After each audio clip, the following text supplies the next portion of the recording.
অথর্ব, অযোগ্য, নিন্দিত একটা ব্যক্তি উদীয়মান বাংলাদেশটাকে আবার সেই তলানিতে নিয়ে যাচ্ছে। হয়তো বা তার স্বপ্ন আছে সকল মানুষকে আবার দারিদ্র সীমার নিচে নিয়ে যেতে পারলে তার ওই সুদের ব্যবসা, তার গ্রামীণ ব্যাংকের ওই ব্যবসাটা আবার রমরমা হবে।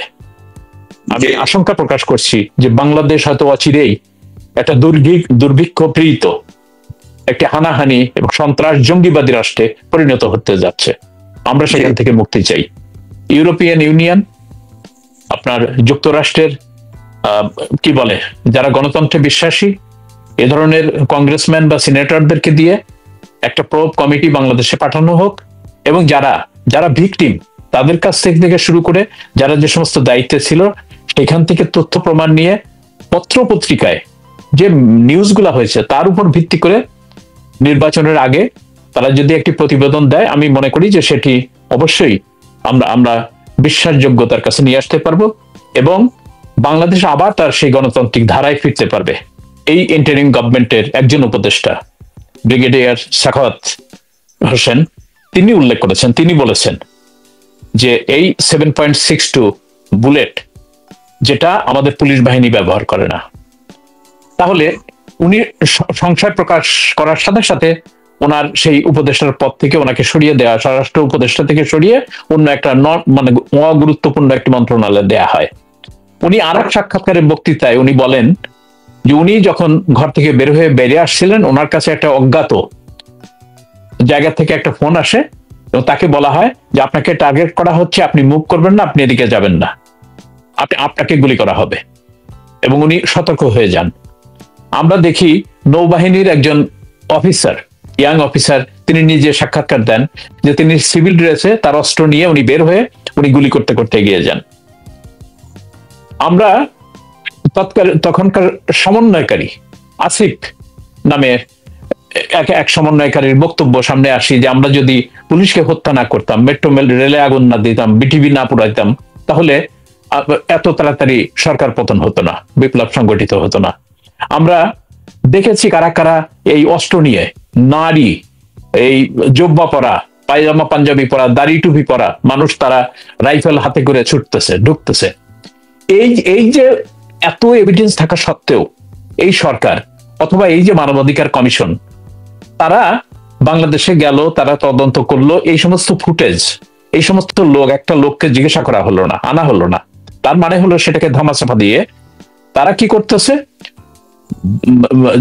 মাননীয় প্রধানমন্ত্রী জননেত্রী শেখ হাসিনা, স্বরাষ্ট্রমন্ত্রী কি বলে কামাল সাহেব সহ আরো 25 জন সেনা কর্মকর্তার এই 30 জনকে টোটালি তারা মানবতা বিরোধী অপরাধের নামে আইসিটি কোর্টে মামলা দায়ের করেছে, হত্যা মামলা।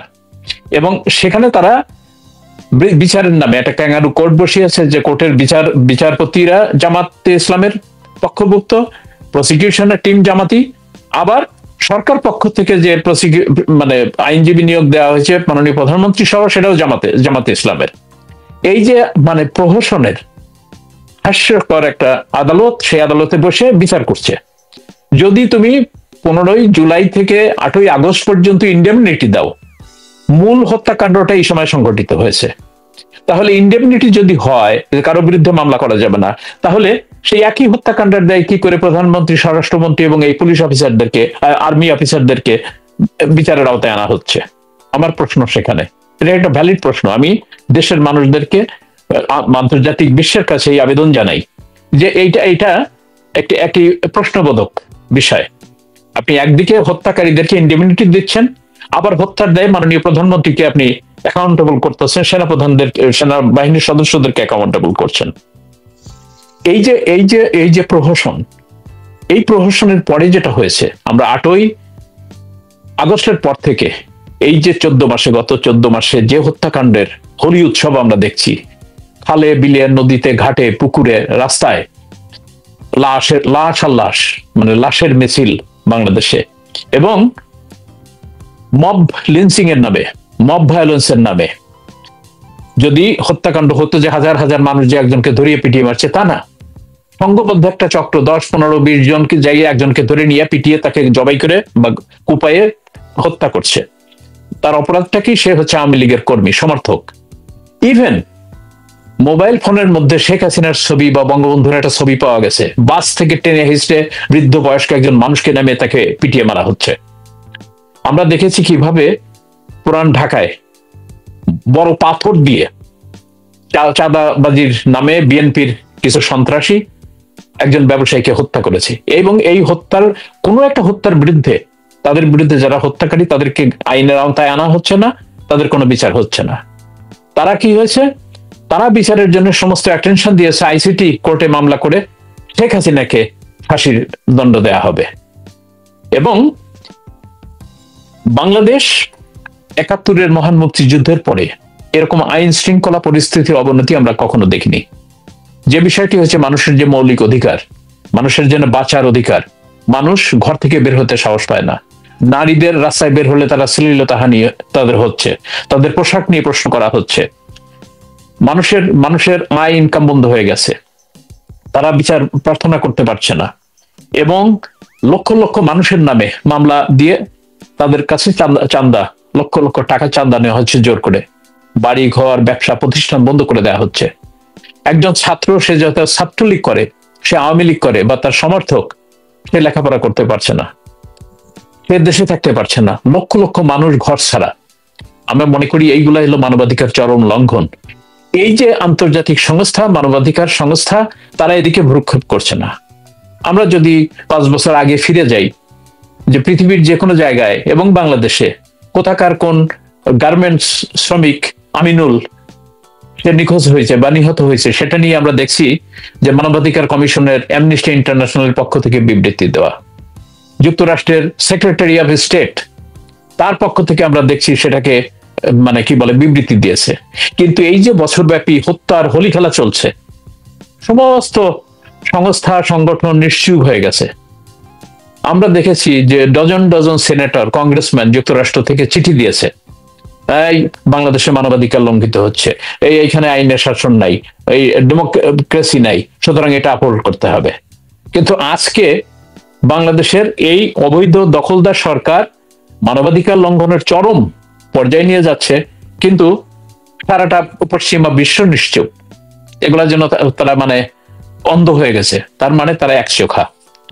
তো আমরা দাবি জানিয়েছি আন্তর্জাতিক সংস্থার কাছে যে ইন্ডিপেন্ডেন্ট প্রব, যারা বায়াস নয়। আমরা জানি এই ভলকার তুর্ক ডক্টর মোহাম্মদ ইউনূসের একজন বন্ধু, হ্যাঁ, এবং সে সারা পৃথিবীতে বিলিয়ন বিলিয়ন ডলার ছড়িয়ে বিভিন্ন মানুষকে এই যে একজন নোবেল লরিয়েট হিসেবে সে তাদেরকে পক্ষভুক্ত করেছে, এবং তাদের পক্ষে গুণগানের জন্য তাদের লবিস্ট ফার্ম দিয়ে সে তাদেরকে বায়াস করছে। আমরা সেই জন্য নিরপেক্ষ আন্তর্জাতিক তদন্ত সংস্থা, তদন্ত কমিটির মাধ্যমে আমরা যে সমস্ত রিপোর্ট, আমরা 10টা এজেন্ডা তাদের কাছে আমরা ডিমান্ড করেছি, যে এই এজেন্ডাগুলো যেন তারা মানে কি বলে পরীক্ষা নিরীক্ষা করে সেখানে একটা রিপোর্ট প্রদান করে। এবং যেখানে আশ্চর্যের বিষয় যে সারা পৃথিবীতে, বিশেষ করে যুক্তরাষ্ট্র, যারা গণতন্ত্রের প্রধান সহায়ক একটি রাষ্ট্র, সারা পৃথিবীতে যারা গণতন্ত্রের সবক দেয়, এই দেশ বাংলাদেশের সর্ববৃহত্তম একটি দল আওয়ামী লীগ, সেই আওয়ামী লীগকে তাদের রাজনৈতিক কার্যক্রম স্থগিত করেছে, তাদের নির্বাচন কমিশন থেকে তাদের নিবন্ধন বাতিল করছে। বাংলাদেশের সর্ববৃহৎ ছাত্র সংগঠন ছাত্রলীগকে নিষিদ্ধ ঘোষণা করা হয়েছে। তাদের অপরাধ কি? এরা আন্তর্জাতিকভাবে কোনো জায়গায় তো এরা টেরোরিস্ট অর্গানাইজেশন না। ছাত্র শিবির ইন্টারন্যাশনালি টেরোরিস্ট অর্গানাইজেশন, বিএনপি একটা টেরোরিস্ট অর্গানাইজেশন, কানাডার আদালত কর্তৃক ঘোষিত, স্বীকৃত। তাদেরকে ব্যান না করে দেখা যাচ্ছে যে এক পেশে একটি নির্বাচনের দিকে ধাবিত হচ্ছে। আমরা আন্তর্জাতিক বিশ্বের কাছে দাবি জানাই যে সামনের যে কোনো নির্বাচন, যদি আমরা গণতন্ত্রের প্রতি শ্রদ্ধাশীল হই, তাহলে যেন সেই নির্বাচনটা মানে ফ্রি, ফেয়ার, পার্টিসিপেটরি এবং ইনক্লুসিভ হয়, এবং সেখানে সকল দলকে সুযোগ দেওয়া হয় সেই নির্বাচন, এবং সেটা ইম্পার্শিয়াল একটি বডির মাধ্যমে, সেটা কেয়ারটেকার গভর্নমেন্ট হোক বা অন্য কোনো অন্তর্বর্তীকালীন কোনো একটি আইনের ভিত্তিতে একটি সরকার হোক, অথবা বাংলাদেশের সংবিধানে যে বিধানটা রয়েছে, মাননীয় প্রধানমন্ত্রী পদত্যাগ করেননি, তাকে ফিরিয়ে এনে তাকে প্রধানমন্ত্রী পদে বসিয়ে সংসদকে পুনরুজ্জীবিত করে এই তত্ত্বাবধায়ক সরকার পুনঃপ্রবর্তন করে একটি তত্ত্বাবধায়ক সরকার যে আইনে যে প্রবিধান আছে তার অধীনে একটা বডি করে নির্বাচন করা হোক। নির্বাচনে যারা জনপ্রিয়, জনগণের মতামত যেখানে প্রতিফলিত হবে, তারাই সরকার গঠন করবে এবং তারা আইনের শাসন, গণতন্ত্র তারা প্রবর্তন করবে, যেখানে সেকুলার বুদ্ধিজীবীদের কোনো স্থান নাই, সাংবাদিকদের মত প্রকাশের স্বাধীনতা নাই, মানুষের জীবনের নিরাপত্তা নাই। আমরা এই দাবি জানাই আন্তর্জাতিক সংস্থাগুলোর কাছে যে বাংলাদেশের 18 কোটি মানুষের যে দেশ, সেই দেশের মানুষকে বাঁচার এবং তার গণতান্ত্রিক অধিকার প্রয়োগ করার সেই সুযোগটা দেয়া হোক। জি, অনেক ধন্যবাদ আপনাকে। একদম শেষ পর্যায়ে আমি একটি প্রশ্ন, একটু উত্তর আপনার কাছ থেকে নেওয়ার চেষ্টা করবো এবং এই সঙ্গে শেষ করবো। সেটি হচ্ছে, আপনারা কি আশা করছেন যে এই আন্তর্জাতিক সংস্থাগুলো, যে এই 6টি সংস্থার কথা আপনি বললেন, যেগুলো সবই এক ধরনের ডক্টর ইউনূসের সঙ্গে তাদের সুসম্পর্ক আছে, তো এখন ইন্ডিপেন্ডেন্ট ইনভেস্টিগেশনের কথা আপনারা বলছেন, দাবি করেছেন, আপনারা কি মনে করেন যে এখন যদি অন্য টিম, আগে যারা অনুসন্ধান করেছে তাদেরকে না পাঠিয়ে অন্য স্টাফদেরকে পাঠিয়ে তাদের মাধ্যমে যদি ইনভেস্টিগেশন করা হয়, সেটি কি ডক্টর ইউনূসের প্রভাব মুক্ত থাকবে বলে আপনারা মনে করছেন? সেটি কি কিভাবে সম্ভব? হ্যাঁ, আপনি চমৎকার কথা বলেছেন। আমরা মনে করি যে এখনো বিশ্ব বিবেক মারা যায়নি। আমরা যদি মনে করি যে ডিপ স্টেটের যে কনস্পিরেসি, আমরা সবাই জানি যারা বাংলাদেশকে $29 মিলিয়ন, $21 মিলিয়ন এবং $162.4 মিলিয়ন যেটা ইউনূসের গ্রামীণ ফাউন্ডেশনকে দেওয়া হয়েছে, এবং এর মাঝে ইউএসএআইডি, আপনার IRI, NDI, NDA, বিভিন্ন সংস্থা যারা এই সরকার উৎখাতে যারা অর্থ যোগান দিয়েছে, তারা এই সমস্ত প্রতিষ্ঠানের কোনো না কোনো ভাবে তারা ফান্ডিং করে, তারা প্রভাবিত করে।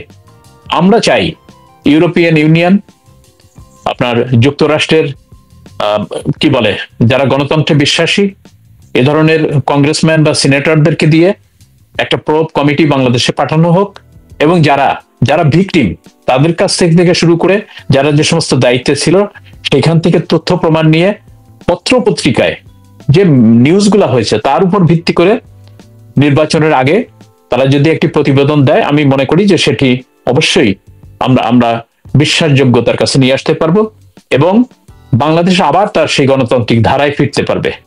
না হলে এই বাংলাদেশ এই ইরাক, আফগানিস্তান, সিরিয়ার মতো একটি জঙ্গিবাদী রাষ্ট্রে পরিণত হবে। মানুষের মাংস কি করে খাবে? কারণ আমি আপনার কাছে বলতে চাই যে 2 দিন আগে BGMEA তার যে সভাপতি, উনি একটা রিপোর্ট দিয়েছেন এবং সেই রিপোর্টে উনি বলেছেন গত 1 বছরে 258টা রপ্তানিমুখী গার্মেন্টস শিল্প বন্ধ হয়ে গেছে, টোটালি বন্ধ হয়ে গেছে। এর আগে আমরা দেখেছি বেক্সিমকোর গাজীপুরের 3টা ফ্যাক্টরি পুড়িয়ে দেওয়া হয়েছে, সেখানে প্রায় 50 থেকে 60,000 শ্রমিক বেকার হয়েছে। আমরা গাজী টায়ার পুড়ে যেতে দেখেছি, সেখানে প্রায় 3 থেকে 350 শ্রমিক সেখানে মারা গেছে। এরকম অসংখ্য প্রতিষ্ঠান, এস আলমের চট্টগ্রামের প্রতিষ্ঠানগুলো পুড়িয়ে দেওয়া হয়েছে। এবং এই যে ধ্বংসযজ্ঞ এবং মানুষকে বেকার করে দেওয়া, ঠেলে দেওয়া, যদি আমরা মনে করি যে 258টা গার্মেন্টসে কত লক্ষ শ্রমিক আজকে বেকার হয়েছে, নতুন করে দেশে বিনিয়োগ নাই, ফরেন ইনভেস্টমেন্ট নাই, এবং তারা যে বুলি নিয়ে আসছিল যে সারা পৃথিবী নাকি একেবারে টাকার বস্তা নিয়ে আসবে।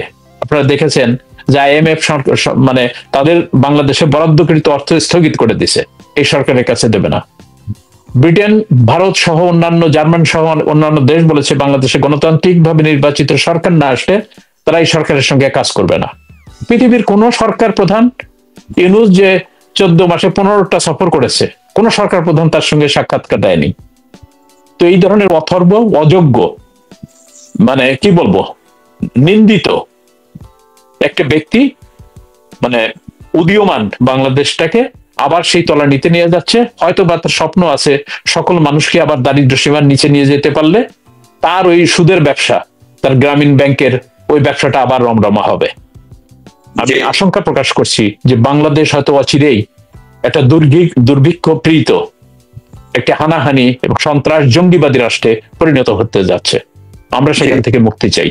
বাংলাদেশে জাতিসংঘের মানবাধিকার কমিশন যে অনুসন্ধানটি করেছিল, সেটি নিয়ে নানান তর্ক বিতর্ক তো আছেই, ফলে তারা আবার একটি স্বাধীন অনুসন্ধান চালানোর জন্য জাতিসংঘের কাছে আবেদন জানিয়েছেন। কি তারা বলতে চাচ্ছেন, কেন এই অনুসন্ধান আবার করতে বলছেন, স্বাধীন অনুসন্ধানের কি প্রয়োজন? আপনি যদি একটু বলেন যে আপনারা এই আবেদনটি কবে করেছেন এবং কার কাছে করেছেন, কিভাবে করেছেন। শুরুতে আমরা একটু শুনে তারপরে বিস্তারিত আলোচনা যাব। আপনি নিশ্চয়ই জানেন যে সম্প্রতি জাতিসংঘের মানবাধিকার commission OHCHR, office of the human rights commission, তার যে কমিশনার ভলকার তুর্ক সহ 6টি সংগঠন একটি জয়েন্ট স্টেটমেন্ট দিয়েছে বাংলাদেশের তথাকথিত ইন্টারিম গভর্নমেন্টের প্রধান উপদেষ্টা ডক্টর মোহাম্মদ ইউনূসের নামে।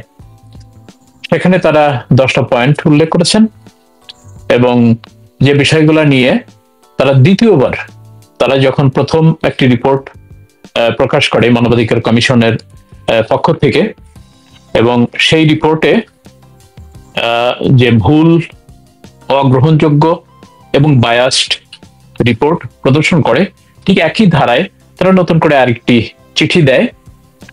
তো তার মধ্যে একটু আশাবাদের জায়গা যেটুকুন আছে, তারা হয়তো রাগঢাক না করে আসন্ন নির্বাচনের যে একটি ঘোষণা সরকার দিয়েছে আগামী ফেব্রুয়ারি মাসে, সেই নির্বাচনটা যাতে পার্টিসিপেটরি এবং ইনক্লুসিভ হয় সে বিষয়ে তারা আলোকপাত করেছেন। কিন্তু আমরা লক্ষ্য করি যে 10টা পয়েন্টের মধ্যে 8টা পয়েন্টই তারা এমন ভাবে উল্লেখ করেছে যে মনে হচ্ছে যে তারা এই অবৈধ দখলদার ইউনূস সরকারের মাউথপিস হিসেবে তারা কথা বলছে। এবং আমরা জানি যে জুলাই আগস্টের যে তথাকথিত বিপ্লব, আমরা শুধুমাত্র এটা বাংলাদেশে সংগঠিত হয়েছে তা না, পশ্চিমা দেশের যে পরাশক্তি, তাদের রক্তচক্ষু যেখানে নিবন্ধিত হয়, সেখানেই তারা সেই সরকারকে উৎখাত করার জন্য তারা যে বিভিন্ন নামে, আরব স্প্রিং, মনসুন স্প্রিং ইত্যাদি নামে সেখানে এই ধরনের তারা ষড়যন্ত্র করে সরকার উৎখাতের প্লট তৈরি করে। আশ্চর্যজনক হলেও সত্য যে জাতিসংঘ নামক যে আন্তর্জাতিক একটি সংস্থা, আমরা লক্ষ্য করলাম সেই সংস্থার মহাসচিব সহ যে মানবাধিকার কমিশনের যে কমিশনার, তারাও যেন মনে হচ্ছে এই একই সূত্রে গাথা, বায়াসড, পার্শিয়াল, এবং তাদের যে বক্তব্য সেই বক্তব্যটার সাথে হুবহু মিলে যায়। আমরা দীর্ঘদিন যাবৎ এই মানবাধিকার, বিশেষ করে বাংলাদেশের মানবাধিকার পরিস্থিতি নিয়ে আমরা কথা বলছি। আন্তর্জাতিক সংস্থাগুলোতে ডাটা, তথ্য এবং প্রকাশিত বিভিন্ন নামি দামি মিডিয়ার নিউজ ক্লিপ সহ আমরা এবারও একটা চিঠি দিয়েছি 7 পৃষ্ঠার, এবং secretary general of the United Nations Antonio Guterres K address করে, এবং অন্যান্য 6টা সংগঠনকেও আমরা এই চিঠি অলরেডি পাঠিয়েছি গত 20 অক্টোবর। এবং আমরা সেখানে যে বিষয়গুলা আলোকপাত করার চেষ্টা করেছি যে তারা কি কি ভায়োলেশন করেছে। আমরা সবাই জানি যে বাংলাদেশে দীর্ঘদিন যাবৎ ইন্দো প্যাসিফিক রিজিয়নে মার্কিন পরাশক্তির দখল নেওয়ার জন্য নির্বাচিত। আপনাকে ইন্টারাপ্ট করি, আপনারা যে আবেদনগুলো করেছেন সেটি কি সরাসরি তাদের কোনো প্রতিনিধিকে দিয়েছেন নাকি ইমেইলে পাঠিয়েছেন? আমরা তাদেরকে ইমেইলে পাঠিয়েছি, আমরা তাদের টুইটার করেছি, টুইটে পাঠিয়েছি, এবং সরাসরি যে কর্মকর্তারা এই সংগঠনগুলোর প্রধান হিসেবে আছে আমরা তাদেরকে মানে এই মিডিয়া মাধ্যমেই আমরা তাদেরকে পাঠিয়েছি। জি, আপনি যা বলছিলেন বিস্তারিত যে কেন এটি করেছেন সেটি একটু ব্যাখ্যা দিবেন। না, আমরা যদি একটু পিছন ফিরে যাই, যে জুলাই 15 তারিখের যে বৈষম্য বিরোধী ছাত্রদের যে আন্দোলন, কোটা আন্দোলন যাকে এক কথায় বলা হয়, আমরা জানি যে 2018 সনে এই কোটা বিরোধী যে আন্দোলন হয়, এক পর্যায়ে এই সরকার কোটার বিলুপ্তি ঘোষণা করে। তাদের প্রধান আপত্তি ছিল যে মুক্তিযুদ্ধের সন্ততিদের জন্য প্রবর্তিত যে কোটা, সেই কোটা বাতিল করতে হবে। এক পর্যায়ে মাননীয় প্রধানমন্ত্রী সংসদের অধিবেশনে বসেই এই কোটা বিলুপ্ত করেন। পরে ক্ষতিগ্রস্তদের পক্ষ থেকে আবার কেউ হাইকোর্টে মামলা করে, সেই মামলা শুনানিতে হাইকোর্ট আবার এটাকে রেস্টোর করে, এটাতে আন্দোলন শুরু হয়। এই আন্দোলনের পরিপ্রেক্ষিতে সরকার পক্ষ থেকে এই কোটা বিলুপ্তির জন্য তারা আবার আপিল করে। আশ্চর্যের বিষয় যে বিশ্ববিদ্যালয়ে অধ্যয়নরত মেধাবী উচ্চশিক্ষিত ছাত্রছাত্রীরা ভুল তথ্যের ভিত্তিতে বা কাউকে ইনভেস্টিগেশনের পরিপ্রেক্ষিতে তারা এই আন্দোলনটা চালিয়ে যেতে থাকে, এবং এক পর্যায়ে সরকার আবার এই দাবিটাও মেনে নেয়। কিন্তু দেখা যায় তার পিছনে যারা যে মেটিকুলাস যে ডিজাইন, যে অপশক্তি কাজ করছিল, এবং আস্তে ধীরে তাদের স্বরূপ উন্মোচিত হয়।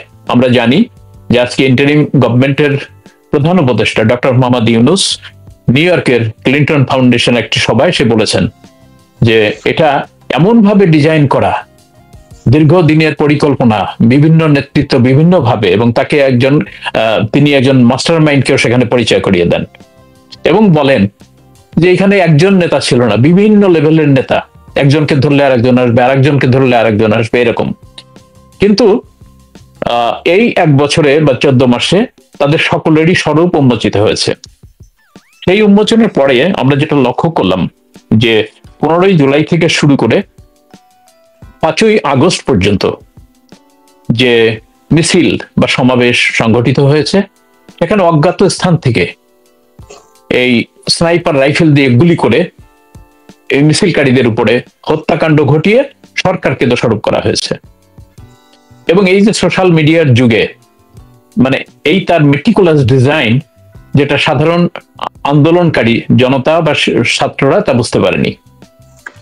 এই রক্তপাত এড়াতে মাননীয় প্রধানমন্ত্রী, একটি জনপ্রিয় নির্বাচিত, গণতান্ত্রিকভাবে নির্বাচিত সরকার, উনি রক্তপাত এড়াতে উনি ক্ষমতা ছেড়ে দিয়ে উনি দেশ ত্যাগ করেন।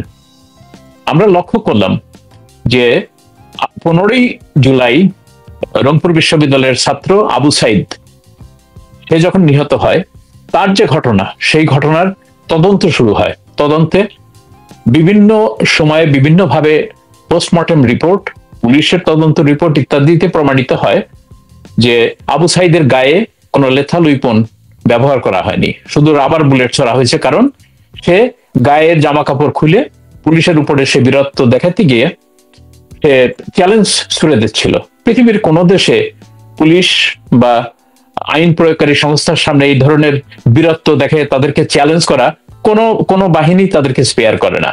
তারপরেও অত্যন্ত সংযম দেখিয়ে পুলিশ তার গায়ে কোনো গুলি করেনি। ওই স্পটে কেউ 1 ফোঁটা রক্তের দাগ দেখাতে পারবে না, কোনো মিডিয়া, কোনো টিভি, কোনো কিছু আজ পর্যন্ত আমরা দেখি নাই। পরে জানা যায় এই আবু সাইদ জামাত শিবিরের একজন কর্মী। তাকে নিয়ে যায় 5 ঘন্টা আটকে রেখে তার মাথার পিছনে একটি আঘাত পরে যে পোস্টমর্টেমে পাওয়া যায়, এবং তার বাবা নিজে এই আদালতে এসে স্বীকার করেন যে পুলিশের গুলিতে আবু সাইদ মারা যায়নি। এবং তাকে নিয়েই সরকার তৎকালীন সময়ে একটা জুডিশিয়ারি তদন্ত কমিটি গঠন করেন, বিচার বিভাগীয় একটি তদন্ত কমিটি গঠন করে, এবং শেখ হাসিনার সরকার প্রতিটি হত্যাকাণ্ডের জন্য মানে তদন্ত করে কারা এর পিছনে, কাদের গুলিতে মারা গেছে সেগুলা, মানে প্রত্যেকটা ঘটনাকে তদন্তের জন্য উদ্যোগ নেয়। এবং উনি নিজে তাদের পরিবার সদস্যদেরকে ডেকে এনে তাদের কাছে জানতে চান, যদি কোনো পুলিশের গুলিতে বা অন্য কোনো আইন প্রয়োগকারী সংস্থার গুলিতে মারা যায় সেটাও যেন তাদের বিচার হয়, সেই উদ্যোগ নিয়েছিলেন। কিন্তু আমরা দেখলাম 8 তারিখে, আগস্টের 8 তারিখে এই তথাকথিত ইন্টারিম গভর্নমেন্ট ক্ষমতায় আসার পরেই এই জুডিশিয়ারি কমিটিকে ডিসলভ করা হয়, তারা আর এক পাওয়া যায় না।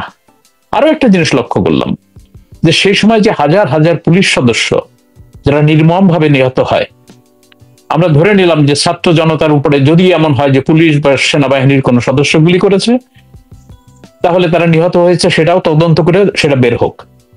এবং জননেত্রী শেখ হাসিনা উনি এই 5ই আগস্ট পরবর্তী উনি বলেছেন যে প্রতিটি লাশের কবর থেকে তুলে তার পোস্টমর্টেম করা হোক, যে কিসে মারা গেছে এবং সেটার বিচার হোক, সেতে যদি সরকার দায়ী হয় উনি মাথা পেতে নেবেন। কিন্তু সেটা না করে ইউনূস সরকার কি করলেন, উনি এই 15ই জুলাই থেকে শুরু করে 8ই আগস্ট পর্যন্ত ইনডেমনিটি ঘোষণা করলেন। এই সময়টায় কোনো হত্যাকাণ্ডের কারো বিরুদ্ধে কোনো বিচার করা যাবে না, কারো বিরুদ্ধে মামলা করা যাবে না। তাহলে কি হলো? ইন্ডেমনিটি কাদেরকে দেওয়া হয়? যারা খুনের স্বীকারোক্তি দেয়। সেই খুনের স্বীকারোক্তির দায়ে তিনি নিজেই এই যে হত্যাকাণ্ডের পিছনে যারা ছিল, মাস্টার মাইন্ড যারা ছিল, যারা সরকারি স্থাপনা সহ Bangladesh television, metro rail, Ganabhaban, সংসদ ভবন, বিভিন্ন স্থাপনায় যারা হামলা করেছে, আগুন দিয়েছে, লুটতরাজ করেছে, এদের সহ কারো বিরুদ্ধে কোনো মামলা হলো না। এই যে ৩,২০০-র উপরে পুলিশ সদস্য নিহত হয়েছে, একজন পুলিশ নিহত হওয়ার বিরুদ্ধে কোনো মামলা করা যায়নি। তার মানে কি?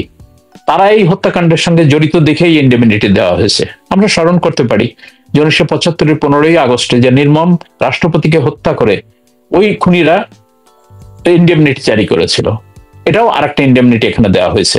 আমরা মনে করি যে যে কোনো হত্যাকাণ্ডের সুষ্ঠু বিচার এবং দায়ী ব্যক্তিদের সাজা, এটা হওয়া উচিত আন্তর্জাতিক আইনের প্রবিধান। কিন্তু লক্ষ্য করলাম যে ভলকার তুর্কের নেতৃত্বে জাতিসংঘের যে মানবাধিকার কমিশন, সেই মানবাধিকার কমিশন তারা 12ই ফেব্রুয়ারি 2025 তারা একটা রিপোর্ট প্রকাশ করলো। সেই রিপোর্টে অসংখ্য অসঙ্গতি এবং এক পেশে যারা ক্ষতিগ্রস্ত, যারা মানে কি বলে আইন প্রকারী সংস্থার সঙ্গে যুক্ত ছিল, কারো কাছ থেকে কোনো ইন্টারভিউ নেওয়া হয়নি। এবং আমাদের কাছে একটা পরিসংখ্যান আছে সেই সময়কার। সেই পরিসংখ্যানে আমরা দেখতে পাই যে আনুমানিকভাবে একটা নাম্বার এই ভলকার তুর্কের কমিশন প্রচার করলো যে 1400 মানুষ, প্রায় 1400 মানুষ নিহত হয়েছে। অথচ ক্রোনোলজিক্যালি বাংলাদেশের জনপ্রিয় যে পত্রিকা, সে পত্রিকার ডেটা আমাদের কাছে আছে। সেখানে দেখা গেল প্রথম আলো, বাংলাদেশের একটা জনপ্রিয় পত্রিকা, তারা একটা সংখ্যা ঘোষণা করলো যে 328 জন মানুষ মারা গেছে। তার পরবর্তী সময় তারা আরেকটা সংখ্যা দিল 560 জন মানুষ মারা গেছে। এটা including all the police, public, students, whoever. আমাদের সরকারের হেলথ ডিপার্টমেন্ট থেকে যাদের ওখানে সেই ডেড বডি গুলা গেছে, তারা একটা সংখ্যা তারা ঘোষণা করলো 708 জন টোটাল। তাদের কাছে তথ্য আছে সেই একটা সংখ্যা।